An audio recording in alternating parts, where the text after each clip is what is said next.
Is Once Upon a Katamari worth $40? Actually, yeah, I think so. I would say so. Let's talk about it. Once Upon a Katamari is the recently released newest addition to the Katamari franchise, with the last release in the Katamari franchise that wasn't a remake or a mobile game being in 2009 with Katamari Forever. This game has had 14 years of anticipation leading up to it.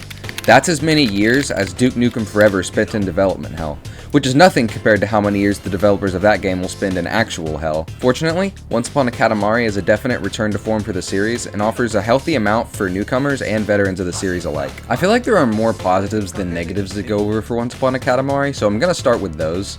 Simply put, this is a solid new Katamari game. I think the price tag of $40 is definitely fair. I think the $60 edition may be a little bit overpriced, but I'll get into that later. The $40 version is a solid game that'll probably provide you at least around 10 hours or so of enjoyment if you're only going to play through the main story missions. I completed the final story level at about 23 hours or so, but I was taking my sweet ass time. HowLongToBeat.com says main story takes about 8.5 hours and completionist takes about 15.5 hours, which I guess is possible if you're just blitzing through every level and skipping cutscenes. I guess, I don't know, maybe I just suck. It took forever. I spent a lot of that time looking for collectibles, so I guess maybe if you're just looking up a walkthrough on every collectible, then you can do that, but I don't know why you would do that. I don't know why you wouldn't want to play the game. I don't know why you would want to skip playing the game that you paid $40 to play.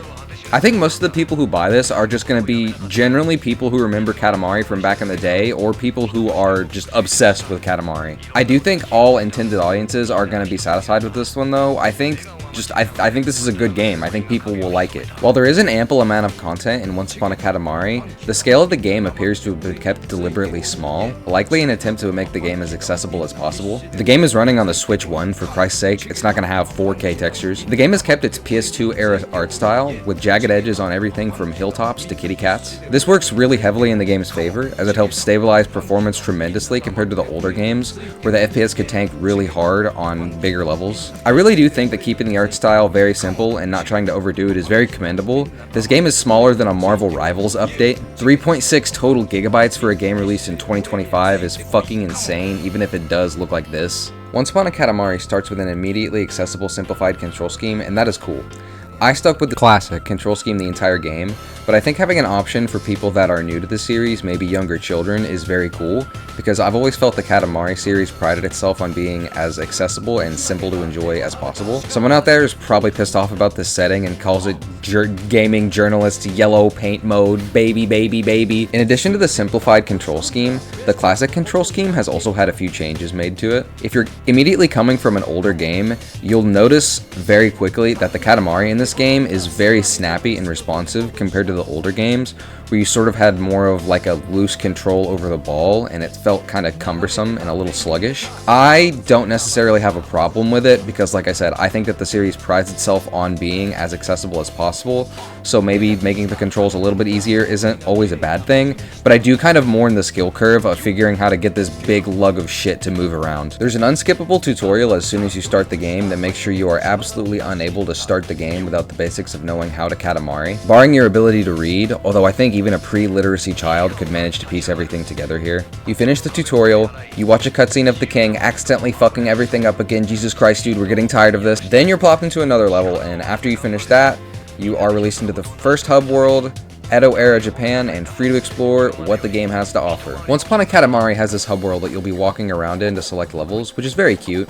Even if you select a level manually, then it'll still bring you to the NPC to start the quest instead of just starting the quest automatically, which could be some kind of engine quirk or shortcut, but I kinda liked it since at that point you might as well just walk through the hub world to start the level, and the hub worlds are very cute and have a lot of work put into them. There's a lot of fun stuff that you can find, and even some interactables that breathe a little bit of life into an area that you're going to be spending a lot of time in, whether you like it or not. Every hub world will let you access your SS Prince time machine, which is basically just your pod from Little Big Planet, but not as cool. When you're in the SS Prince, you can check your item collection, you can look this little memorial scroll that updates as you complete the game, and you can create a character.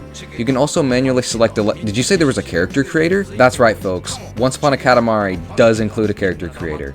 It's actually a very serviceable character creator, although all you can really do is select a cousin and change their colors. The color slider is very robust and allows you to even register colors in sort of a crude copy and paste color tool. They could have just had the preset colors and called it a day, but They really went the extra mile by allowing you to change every single color on the Katamari cousins and adding in an actual color slider with hue, saturation, and value. The ability to pick a specific cousin for the body type so you can change their colors is also really cool because it incentivizes you to go out and collect more cousins.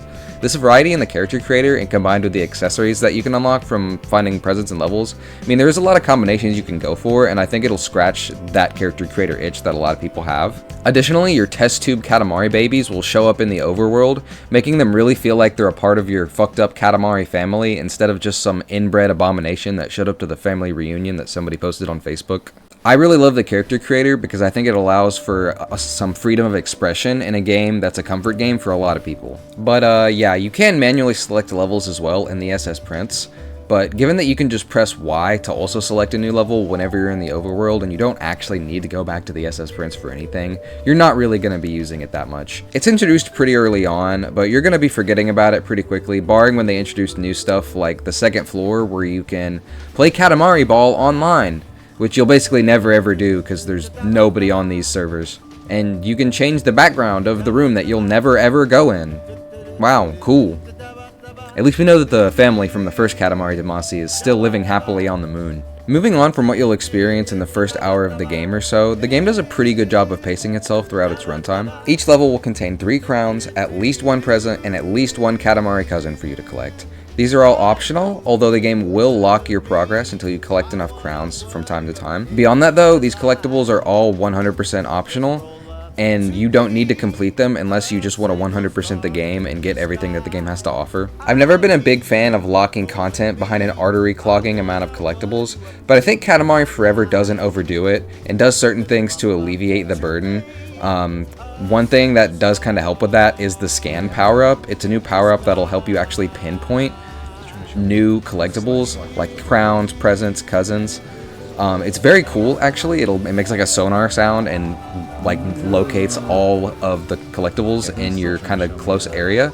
It doesn't always work. I'll kind of get into it later, but it is very nice to have, especially considering that you can actually bring power-ups into levels if you finish another level with a power-up, which really helped me find a lot of the stuff in my playthrough. The amount of collectibles in Once Upon a Katamari is a little daunting, but not ridiculous. Each level has a challenge that can only be completed after you've already beaten the level once, so it does kind of incentivize you to replay levels to find the collectibles. For getting these challenges, you'll receive king tokens, which can be exchanged, aka gambled, for some stuff in the hub. For the world's first ethical gacha, gambling your king tokens here will give you more faces for the character creator as well as emotes for your emote wheel. Yeah, this game has a fucking emote wheel for some reason, and I love it. Every single game can be improved by adding an emote wheel. Prove me wrong. The loop of replaying levels so you can find more cousins for the character creator and also get more king tokens to unlock more faces for the character creator, as well as other collectibles like presents and stuff, was a very fun dopamine loop that kept me going back to a lot of older levels as I was playing the new levels that the game was giving me. Once Upon a Katamari returns to the self-referential humor that a lot of people adored about the second game. The game is generally pretty funny as a whole. I think Katamari doesn't always get credit for its writing because of the extravagant visuals and music, but I think it definitely does deserve some credit for the dry, absurdist tone that the game always seems to have. This game had me chuckling for sure. I do think the King of All Cosmos is kind of an asshole in this game, but it's kind of a slight criticism. I mean, he's always been an asshole. I mean, he's always destroying the universe, but he feels slightly more upfront about it this game. I don't know, maybe it's just me. I think there is some different dialogue that plays when you're replaying levels, explaining why they need another perfectly sized skull or why they need you to build another boat, which is pretty nice seeing as you are incentivized to replay levels for the challenges and the collectibles. Another aspect of Once Upon a Katamari that bears mentioning is the quantity of levels. Once Upon a Katamari has 52 levels with some definite standouts among them. The levels will be loosely themed around the era that they're in, with the gameplay mostly staying the same, barring the gimmick levels where they'll switch it up a little bit. My personal favorite level is the one in the pirate era, where they'll have you on the pirate ship, and depending on whether or not you incur the wrath of the Kraken by picking up the little squid Kraken baby, if you do that, the Kraken will crash the ship and it'll become an underwater level, but if you don't pick up the little squid Kraken baby, then you'll actually fight another pirate ship, and so it's sort of like a branching story path in the level, and I think that's really cool. because I don't think that's ever been in a Katamari game, and it's really cool to see them utilize modern hardware like that. There are a lot of cool and new refreshing levels spread like that throughout the game, and I also liked how a lot of the harder challenge levels were usually relegated to being optional, usually allowing me to pick and choose what levels I wanted to do as the game went by. Don't want to do this style of level? No problem, come back to it later, big dog. Overall, there is a lot to like about this game, and I do think it is a solid new entry into the franchise. I think the price tag is fair for newcomers and veterans alike, and the PC port is amazing. I didn't have a single crash or performance drop the entire time I played the game. However, I wouldn't say Once Upon a Katamari is a perfect game, and although I had some issues that didn't sour my enjoyment of the game too hard, I definitely thought they were worth mentioning, so let's get into it. Once Upon a Katamari doesn't have a lot of skeletons in its closet, but the ones that are in there have been in there for a while. While there are a lot of levels in the game that are fresh and enjoyable, there are multiple levels that are reused throughout the game, and it didn't really bother me because most of the time they're switching around items and power-ups, so it's not the exact same level, but when it got to the point where I was replaying the exact same beach level 3 or 4 times, it did start to wear on me a little bit because I didn't like the level that much the first time, so I don't get why they had me play it 3 more times. On the issue of repeating things, there are a few songs in the soundtrack that are repeated kind of ad nauseum for a few of the levels, most notably Skyscrapers. I feel like it's on half of the fucking levels in the game. I mean, it's an amazing song. I was happy to hear it. I love that song, but I don't... A little more music variety would have been nice. Like I said earlier, I think the $60 edition is a little bit overpriced, but I do think it's kind of worth its money in that it'll give you the option to have a lot more song variety on some of these stages. The Katamari Forever accessories that you get in the $60 edition are kind of nice. They're not necessary. They're cool, I guess. They're whatever. But yeah, minor complaint, the game does reuse a lot of its soundtrack a lot. I kind of wish it was more spread out, but the game does let you choose what song you want to listen to, even on the first time you're playing through the level, so that is cool. That's what makes it a minor complaint instead of like a big glaring issue. The songs that are there are really good, but I do think it may be worth it for you to get the DLC pack just so you can have songs like Blue Orb.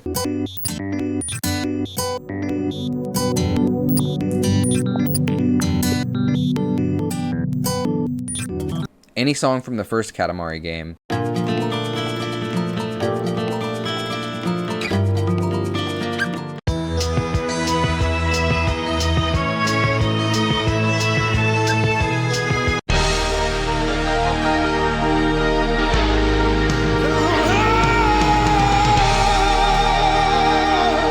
And Katsuki Taro.